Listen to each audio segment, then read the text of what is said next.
So we're just sort of beginning the story, and we're going to get everything set up. We'll do a little setup for next week so that you guys will be ready for the next level there.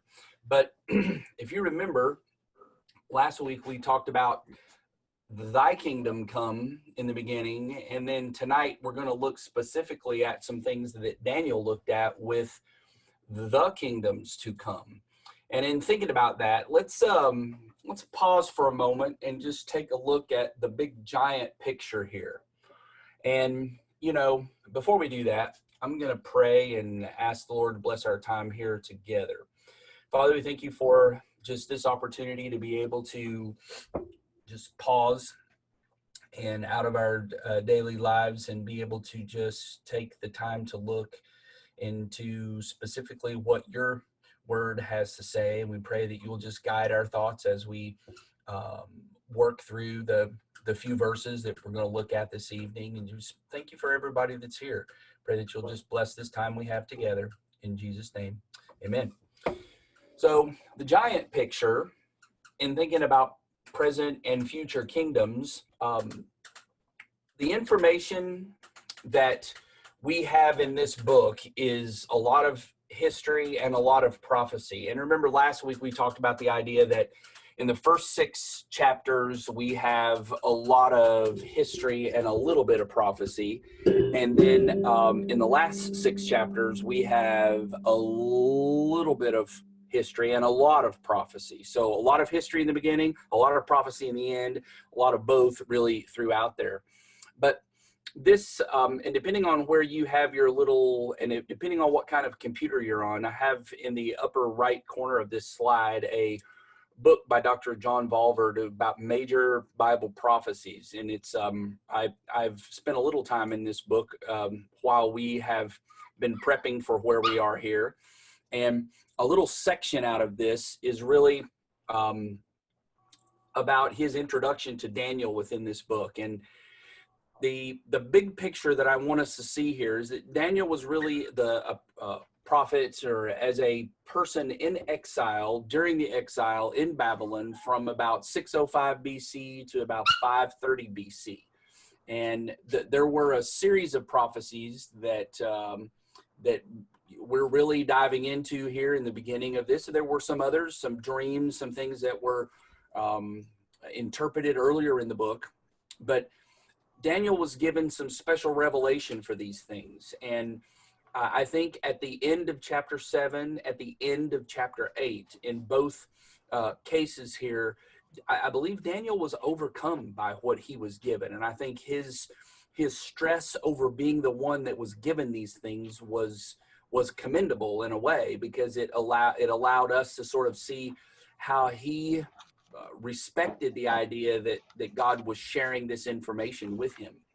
So the what we're going to look at and what we're taking a beginning to dive into is a much far-reaching description of the future than that given by most of the other prophets. And Daniel came on this scene especially after Egypt and Assyria had come and gone, and he was taken into exile from his homeland into Babylon. And we know the earlier stories, and some of the earlier stories that are in the book actually happen after what we're talking about here tonight as well too. So through the prophet Daniel, God revealed there would be 4 additional empires. The Babylonian Empire, or sometimes you see it written as the Neo-Babylonian Empire, the empire of the Medes and the Persians, or the Medo-Persia Empire, Greece, through Alexander the Great, as well as Rome. Now, we're going to leave Rome for Greg next week, so we're going to look at the first 3 out of the first passages that we'll look at here. But these prophecies that Daniel receives, just like we saw last week, really extend all the way to Christ's coming. Interesting piece is they really don't give us a lot of detail about what would happen or what could be happening between those times that we know that happened in the past and ways that reach all the way to Christ's second coming. So in light of all of that, I think it's important that we keep that in mind. And this program that Daniel was given for Israel parallel God's program for the Gentiles. But according to Daniel's revelation, it would begin with the time of Nehemiah, when Jerusalem was to be rebuilt. And Israel's program was to continue on throughout the Old Testament up to the time of the Messiah. And we know how that story goes, and we know that with hindsight, how things occurred and what happened there. The unique piece here is God has sort of a two-track program, one for the Gentiles and one for Israel. And by revealing his sovereignty, we can see how the two come together in the New Testament, and look back, even looking back at the time of the New Testament, which was way out in front of the time of Daniel, the time that he talked about this. I think it's important for us to have a big picture view of these prophecies and what those prophecies actually meant. Now, speaking of prophecy, if you go all the way back to Genesis 3, probably the first, one of the first major prophecies listed here is from Genesis 3 and 14 and 15, when the Lord said to the serpent after Adam and Eve had sinned, he says, because you have done this, cursed you are above all livestock, above all beasts of the field, and on your belly you shall go, and dust you shall eat all the days of your life. And then this verse where it says, I will put enmity between you and the woman, and between your offspring and her offspring, and he shall bruise your head, and you shall bruise his heel. And we all know from, I know probably many sermons from the past, that this is really a foretelling of the coming of Christ, way out in the future, from the time that Moses wrote this in the distant past. So prophecy is not something that is new. It is not something that is only limited. There are prophecies in the Old Testament about Abraham, about Jacob, about David, from Isaiah, Jonah, and the things that, that we have looked at just recently with some studies, and Israel prophecies, lots and lots of prophecies about Israel, the messianic prophecies about Christ and the coming of Christ, and even beginning all the way back in Genesis, and multiple prophecies about the future. And, there's some people today who claim they can tell the future or predict the future, or, tell you your fortune. But the funny thing about that is, if you go back and you look at a lot of people who have claimed the ability to do that, there are multiple times where they are just wrong. And it's almost like my dad used to always like to watch the weather, because he said they are the and this was, back in the 70s and 80s. I can remember him talking about, the weather prognosticators. I mean, we don't really hear that word used that much, but they're simply making a guess about the future and about what's going to go on, in the future, in the very near future.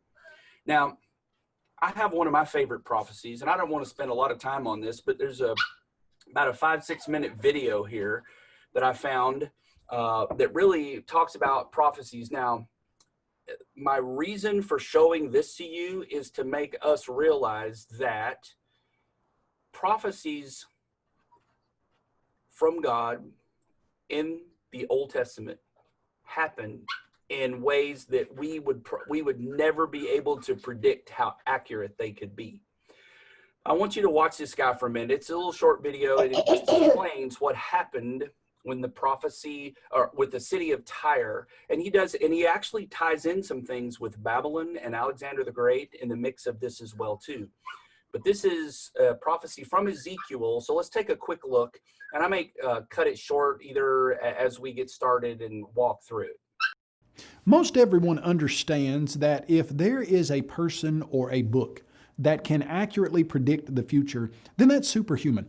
It just is something that no human by their own design or by their own skill can do. In fact, as we look into the Bible, we see that statement put forth to us. God Himself said, "Let them bring forth and show us what will happen, or declare to us things to come. Show the things that are to come hereafter, that we may know you are gods." For years, in ancient cultures, people understood that if a person, if a prophet, if a book accurately predicts things that happen in detail in the future and is never wrong about any of those, then that person, prophet, book has to have some type of divine origin. When we look into the Bible, we see that it's filled with prophecy.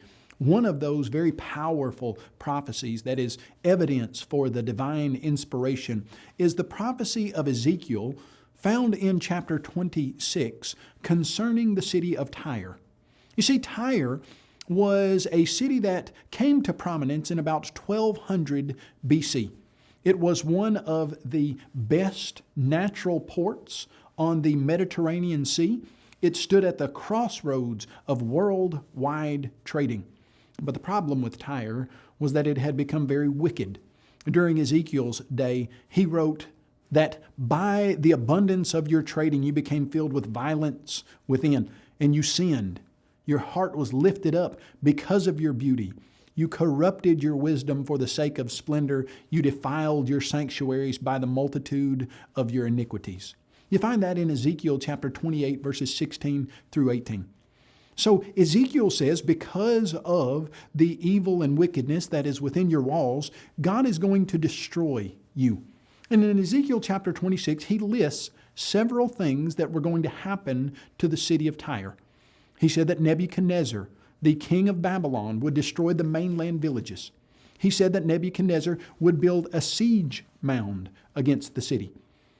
Ezekiel prophesied that many nations would come up against Tyre, that the city would be flattened like the top of a rock, and that its stones and its timber and soil would be laid in the sea, and it would become a place where men spread nets, and the city of Tyre would never be rebuilt. After Ezekiel's prophecy, Nebuchadnezzar did indeed besiege the city.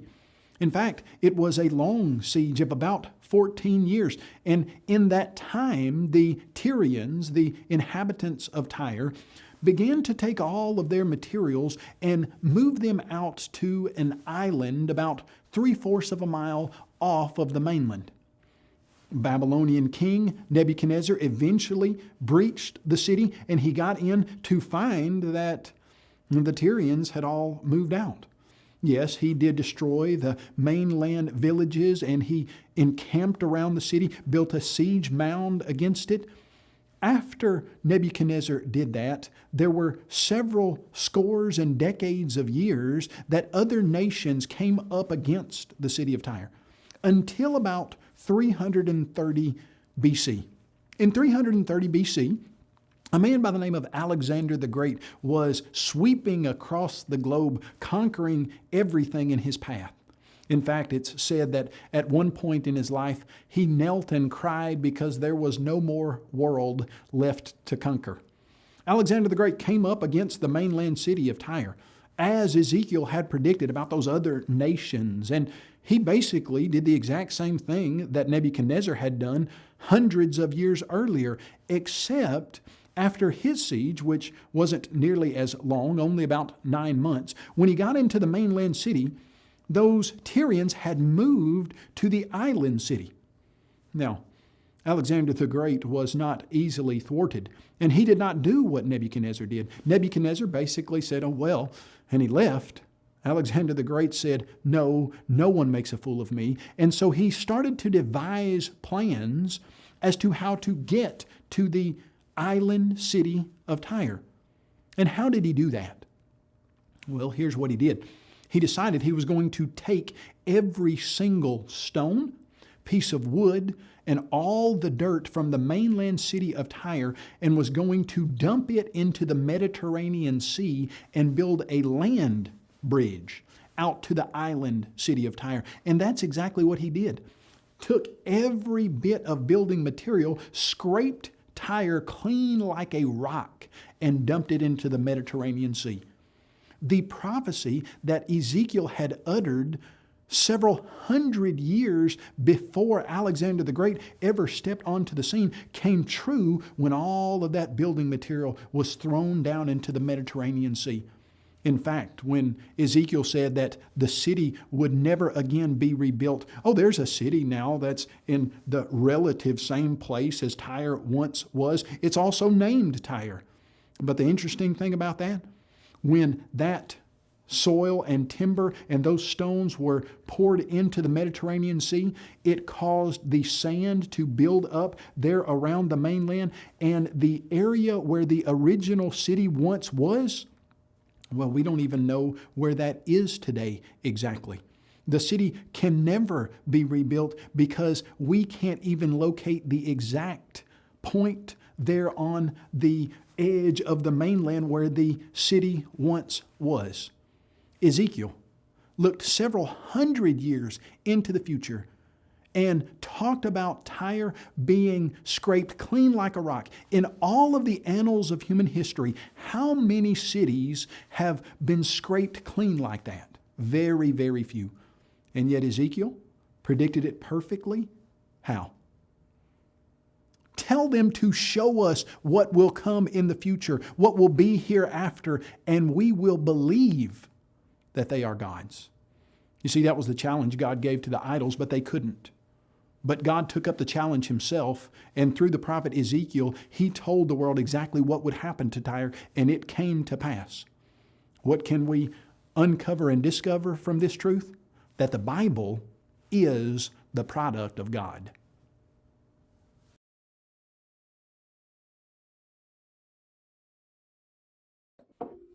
So that was good. That was good to think about how that all came together. And the same is true with where we are right now in the book of Daniel. And Daniel was given the ability to communicate prophecy, communicate things as far as into the future. And that's really what he is doing beginning here in the first part of chapter 7. So there's a lot of parallel themes within this book. And chapter 1 and chapter 12 have parallel themes within them. Then we have a combination of what we had in chapter 2 with the dream of Nebuchadnezzar, and with the vision of Daniel, with where we are now, the other visions in chapter 8. And that's also connected to chapter 11. And the other chapters also have interconnectedness. I know in chapter 4 and 5, which actually happened after chapter 7. And since we were talking about that, we have a little date lineup here in just a minute for you to see. But a good way to view this, chapter 1 and chapter 12 are contrasts, where chapter 1 talks about the captivity of God's people. Chapter 12 talks about the deliverance of God's people. And then in the middle, you have the visions from the king in chapter 2 with the statue that we've talked about several times. And then tonight we're beginning the part on the 4 beasts and the 4 kingdoms. And then chapter 8 we talked a little bit about last week with the ram and the goat. And then chapter 11 is a deeper explanation of the ram and the goat. And the idea of chapter 3 and chapter 6 are focused on false worship. 4 and 5 are God's sovereignty. And, if you think about Daniel and the den of lions, there was sovereignty there. And also there was sovereignty in the insanity of the king and his deliverance from that. Then chapters 9 and 10 both have to do with Daniel and prayers, specific prayers that he had for God's provision, and the future visions of the Son of Man, and that all of those fit together within the section that we looked at last week of chapter 1, and then 2 through 4 coming together. And then where we are right now in chapter 7 happened really right after chapter 4, or within close proximity to that of the time frame there. So not going to spend time talking about the other parts of the book, but because tonight we're really right here in the beginning of chapter 7. Daniel's total time within where he was in the where the book takes place over the course of that. This actually came out of a timeline of one of the study Bibles that I have here at the house, where you can see where Daniel fits really in between Ezekiel and Zechariah and their time frame between 600 and 500 BC. And the big picture of where Daniel is in the Old Testament, as you can look at a whole timeline for the Old Testament here. I want to circle where Daniel comes into play right down here in the bottom. You can see he was a contemporary of Jeremiah and Ezekiel, and some of the prophecies that Ezekiel had for Tyre, as we were talking about, were happening around the same time that Daniel was alive and spending a large part of his life, just past his teen years, you might say, in Babylon, in the area, depending on all the different kings that actually had control over that. Another little timeline here that I think is important, the little red circle right in the middle of the page really shows where that Neo-Babylonian Empire ended. And that little line that we see there is a big part of what Richard had talked about before in the writing on the wall. Whenever the Medes and the Persians came in, the Persian Empire took over. And within this timeline, you can see the Persian Empire took over a large part of the country or the world right after this. And you can see the Roman Empire was still down here, not that big at that time. And also this classical period in the green line down here on the bottom is Greece and Alexander the Great, and that's further off to the right in your time frame there a little bit as well too. So all of those things I think are important. But the world where Daniel was in Babylon, right here in the middle of our screen, is that captivity, the time that he was in captivity there and became known as the interpreter of dreams. It ended up being a leader with multiple kings in that location. Really goes to show a lot about his character and his character as a person, and who he was completely together there. But here's another shot showing the exile where Babylon was just to the east side of this green space here of the Babylonian Empire, and the travel that they took from Jerusalem, taken into exile here, and the return route was probably not quite as direct as that. I think there were probably multiple paths that they went through. But in this chapter, we get into some descriptions of some terrible beasts, which are different from the pictures and the information that was given of the statue by the king. That parts of the statue, the symbols of the statue, the idea that a rock came out and knocked the statue over, and how that vision that the king had and the vision that Daniel had, even though the definition of these are for some of the same kingdoms of the world involved, there were a lot of similarities with those. So first 6 chapters, as we said earlier, a lot of history, a little prophecy. Last 6 chapters, a lot of prophecy and a little history. And throughout chapter 7, we have multiple kingdoms. And even within this section, as you will see next week and in the weeks after, there's a lot of different parts of history of the world that are tied into a really tight space here. So with that, let's take a look at these first 6 verses and review a little bit about what we did last week, and then give some descriptions of how all of this really came together. So this vision, beginning in verse 1, we have in Daniel the first year of Belshazzar, king of Babylon. And Belshazzar was really Nebuchadnezzar's grandson, from what we are understanding, and he was sort of the shadow of his father, and was doing things really as the king that his father sort of approved of, allowed him to do, and the dynasty sort of traveled through the family there. But in this time, Daniel saw a dream and visions in his head as he lay in his bed, and he wrote down the dream and told the sum of the matter. So in this particular instance, Daniel is actually having a dream, and he as he had the dream, he then wrote down what he had in the dream and shared the whole part of the story here. And he said this, I saw in my vision by night, and behold, the four winds of heaven were stirring up the great sea, and four great beasts came up out of the sea, different from one another. So first of all, the four winds of heaven, really encompassing like the all of everything around the earth. And those four winds were stirring up the great sea, which is representative, as we talked last week, of the people of planet Earth. And from that sea, there were four great beasts that were arising out of the sea. And each one of them was unique. And just as he talked about, the artist that did this was quite accurate in describing them. And from that, we're going to go into the descriptions that we see next. The first was like a lion, and it had eagle's wings.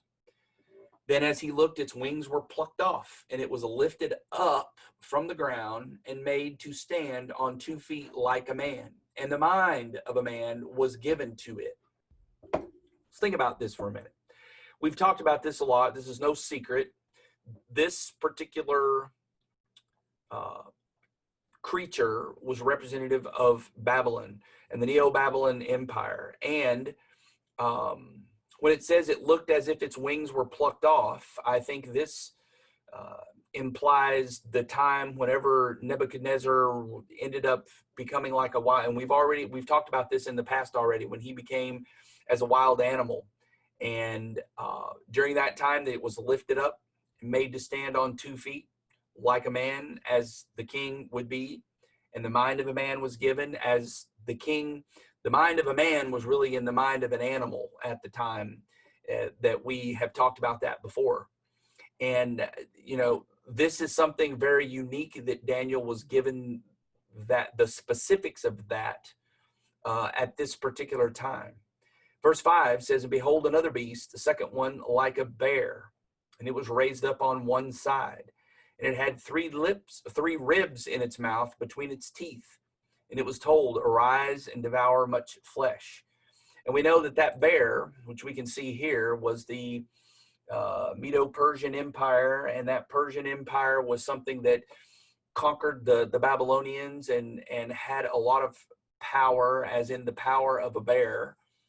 And when we think about the comparison really between the lion being like the king of land beasts, but also swift like a bird with the wings that it had, was symbolic of the Babylonians, the Babylonian Empire, and the bear being just more bulky and strong.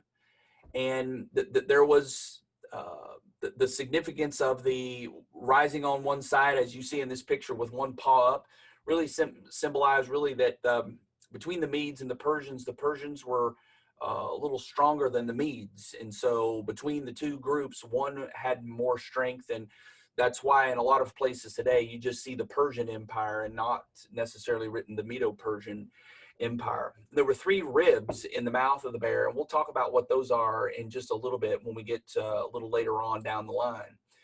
But in verse 6, it says, and after this I looked, and behold, another like a leopard, with 4 wings of a bird on its back.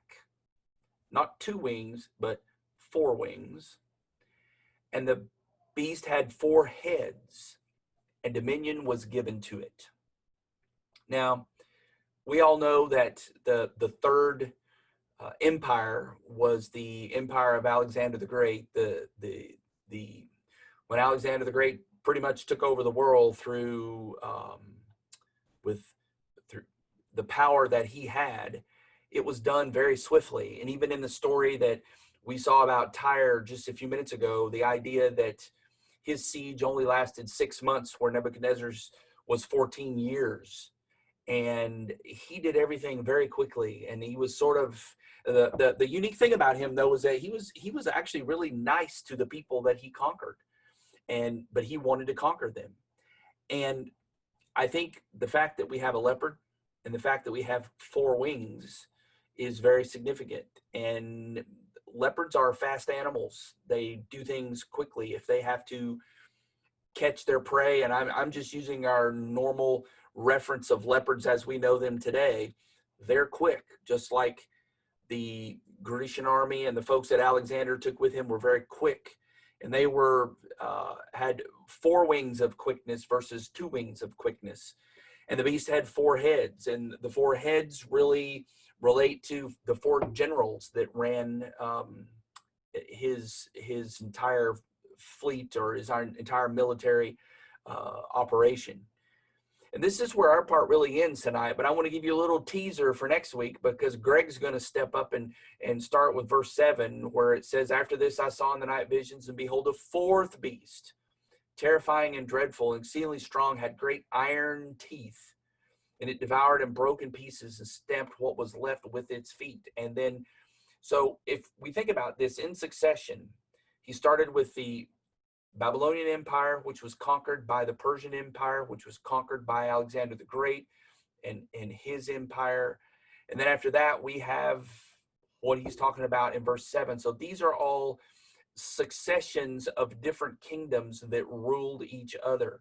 But the really the amazing thing about me with this is that God gave Daniel the gift through these visions of seeing what would happen out there in the future, and not just tomorrow or the next day. And there were some of these things that happened soon after Daniel saw them, especially with in Babylon there with that. But in the first part, the lion with the wings of the evil, of course, with eagle, we know that represented Babylon. And that Babylon is identified with both the lion and the eagle in multiple places. In multiple places in Jeremiah, as you can see there, places in Ezekiel, also in Habakkuk, where it talks about Babylon, with the description of the lion being lifted up. With the description of lions being there for in multiple places. And a lot of excavations, I think I mentioned last week, whenever they were going through parts of the old Babylon, they found images of lions with wings. And the representation of the eagle being lifted up, we believe, has to do with how Nebuchadnezzar lived like a beast for 7 years, which we talked about back in Daniel 4. And the bear with 3 ribs in his mouth was the empire, the Persian Empire, Medes and Persians, and they defeated Babylon, just as we know in the evening, which we have studied back in Daniel 5, where God wrote on the wall, and the very night that happened is when the Persians were digging under the wall and came in and defeated them. And this all parallels the arms and the chest and the big statue that Daniel or Nebuchadnezzar dreamed about back in chapter 2. The bear being raised up on one side, as I said earlier, because the Persians are stronger. And in the latter version that we'll look at a few lessons down the road, the ram with 2 horns in Daniel 8, the higher horn also represented the Persians there as well too. But the 3 ribs that the bear carried in his mouth, most people, there's some discussion about this, but most people believe that stands for Lydia, Egypt, and Babylon, which are the 3 nations that the Persian Empire conquered. So the armies of the Medo-Persians indeed did devour much flesh as they marched across the battlefield. Hence, that could be a reference to the ribs that were there as well too. The leopard also just represented Alexander the Great. We said the swift conquest of his army really gave us the incredible expansion. Greece just exploded. And this beast is identified with the number 4. 4 heads, 4 wings, 4 horns. Alexander's untimely death left him without a successor. And so that was given, his kingdom was divided into 4 parts and given to his 4 major generals. And many of those generals we know from, history, even today, more probably in thinking about Ptolemy and the Seleucus and what happened in a lot of the areas after Alexander the Great really has some implications even on to us, even till today. So in this great movement of ancient history, one empire replaced another empire, leading up to the establishment, as we will see next week, of the Roman Empire. And The visions that we are comparing here, as we've said from chapter 2 and chapter 7, are very clear that God knows the future, and he knows the future even for us right now. And Daniel, who was present where he was, he knew that from God's explanation to him that the Medes and the Persians and Greece would conquer the Medo-Persian Empire, and Rome would eventually conquer all. And all of that is pretty amazing that it was written, at this time. So if you take a look at this map here, Israel's over here sort of around the middle left. Jerusalem is labeled there. And all of that is a part of the Neo-Babylonian Empire and what it looked like. The Persian Empire, now, if you look at where this was right here, the Babylonian Empire was conquered in 539, and that was by Cyrus. And all of this space that we see here was at one time, or is, here, a part of the great Persian Empire. And then Alexander the Great came through and even expanded into the west here a little bit. He came from the west and expanded into the east and kept reaching out into areas that he knew were still conquerable, and even the areas of Egypt and space of, the known world at the time. And next week, we'll take a look at what that Roman Empire looked like and its implications that it had. And even we understand that because it was the Romans, of course, who were in charge in the time of Christ. And that time, of course, was much later. And that fourth beast, which we'll look at next week as well, there were a lot of specifics about that I'm sure we'll talk more about, but it was more ferocious and more, even more ferocious and more conquering than what the first three were. So if we were to summarize all this, in chapter 2, we have Nebuchadnezzar's dream, and Daniel interpreted that dream. And all of those represented 4 future kingdoms for Nebuchadnezzar to be aware of. And Daniel did a really good job in his interpretation of that, which was only from God, which we know that. And in that dream, Daniel saw the same future kingdoms as he saw in his own vision. But the application, though, was to the Gentile king in the past. And I think in Daniel's vision, it was really an implication for, Israel's future. And that becomes even more important in chapter 8, whenever we see the significance of that with the next vision that he has after this one. And the idea of the Roman Empire coming into the future was it was as if the initial nations that were conquered were not as powerful as the succeeding ones that conquered them, although there was a lot of might and strength built into each of them.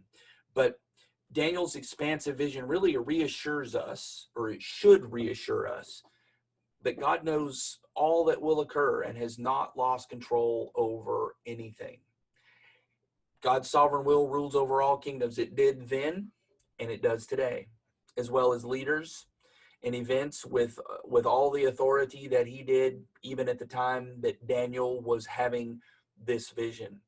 And we should never forget that the same God who allowed Daniel to have those visions is worthy of our praise and our trust today, just like he was for Daniel back then. Those visions came from God. They didn't just come out of Daniel's head. It was God's gift to Daniel to allow him to be able to share with the world and even with us today.